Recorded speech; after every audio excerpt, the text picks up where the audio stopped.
Hello, everyone. This is Linda Comeau, and I am doing some interviews for the 2015 North American Systemic Constellations Conference coming up this year in San Diego. And today my guest is Mark A. Johnson. His workshop is on Sunday, November 15th in the morning, Tracing Constellations Ancient Origins, Journeying Along a 9,500-Year Healing Path. Welcome, Mark. Thanks. Welcome, Linda. Great to see you. Great to meet you finally. So I was really captivated by the title of your talk. I know a little bit about constellations, but in reality, I'm fairly new, only 2 years. And I would love to hear more about your talk. Can you give us a little idea about where you're going with it? Yeah. So the many people who first learn about constellations learn about Hellinger, his time teaching in South Africa, and so the ancestral connections that he learned about from the African Zulu is fairly well known.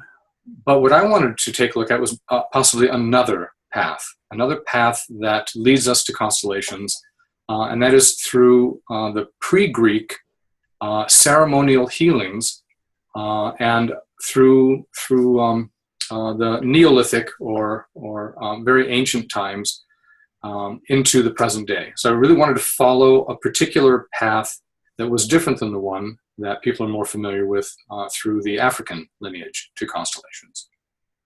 Excellent. And how did you go about finding this information, Mark? So I have a previous career as a classically trained Shakespearean actor and singer and dancer, and for about 20 years. And then the last 20 years has also been in psychology. And it was in my work with, as a doctoral student, in my work with various indigenous and traditional healing cultures, that the ideas started to present themselves.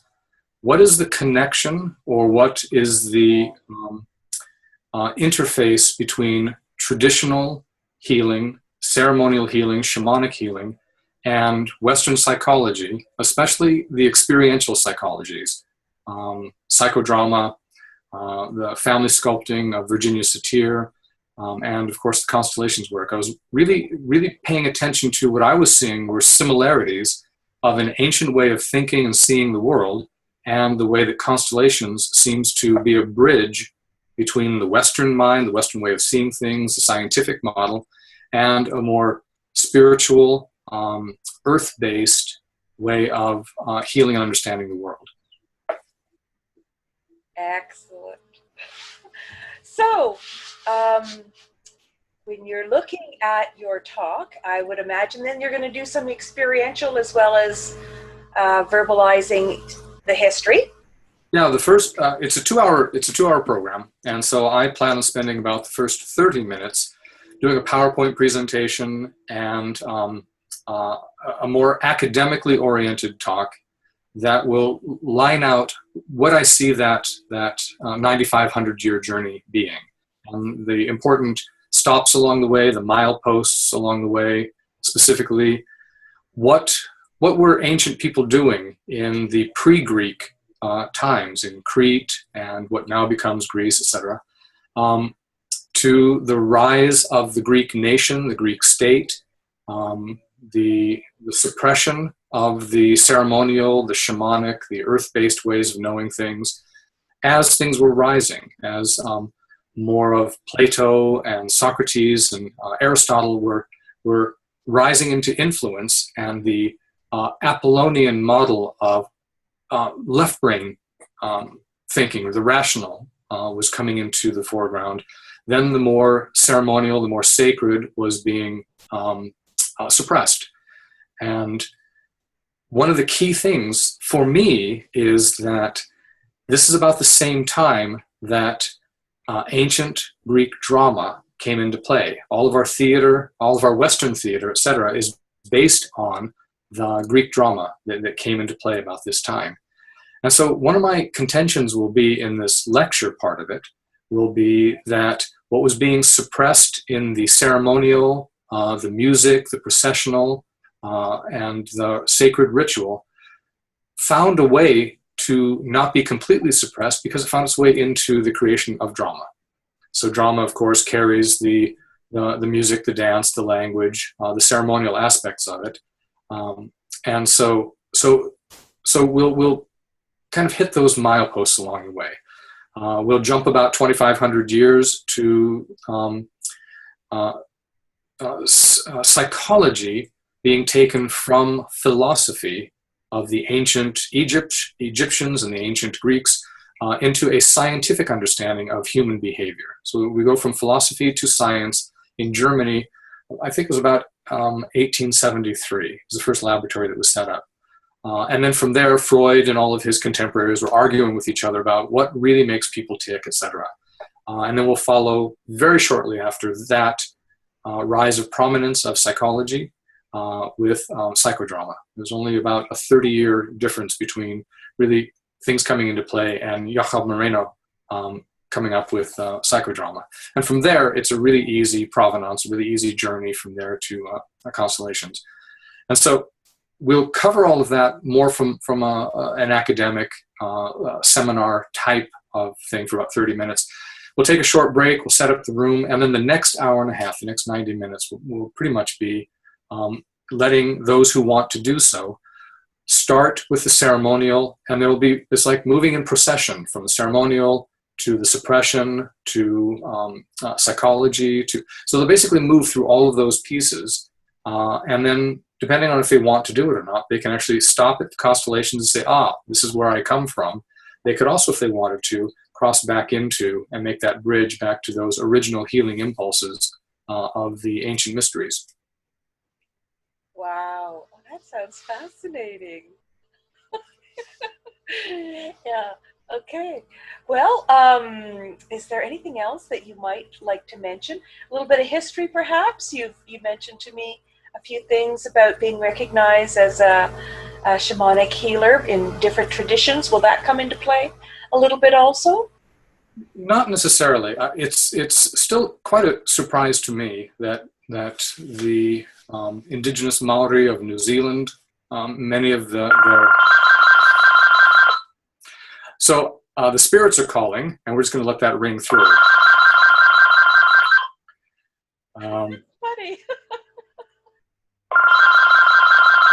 So for those of you who are watching this, you can just kind of fast forward, but it'll look the same. She's sitting here, I'm sitting here. It's not going to look like the phone has stopped ringing, but if you're watching, bear with us. It only does this about 4 times, I think.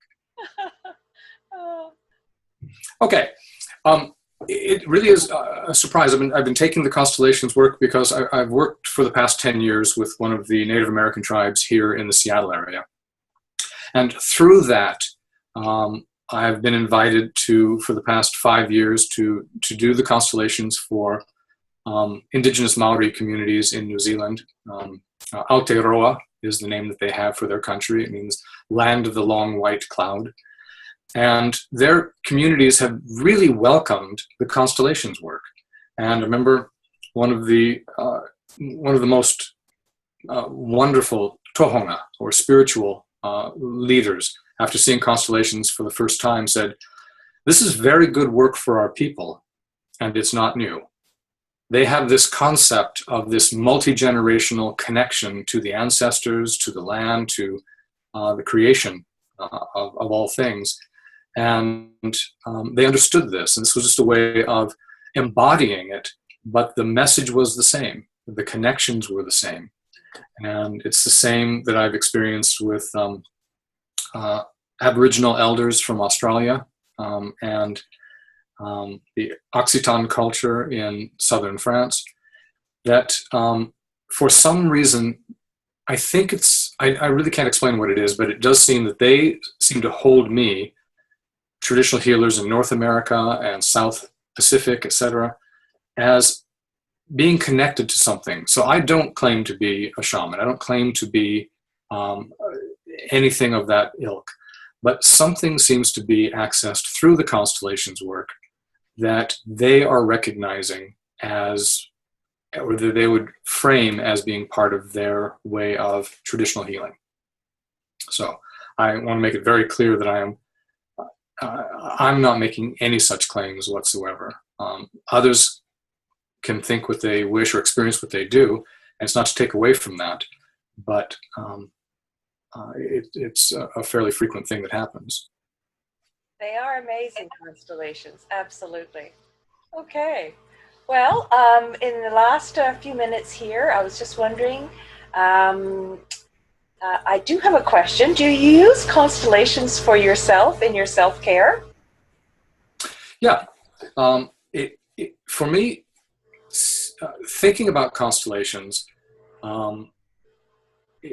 it first showed itself to be amazingly helpful about 15 years ago when I attended a workshop, was stunned that this way of understanding things wasn't part of my university training or my clinical training.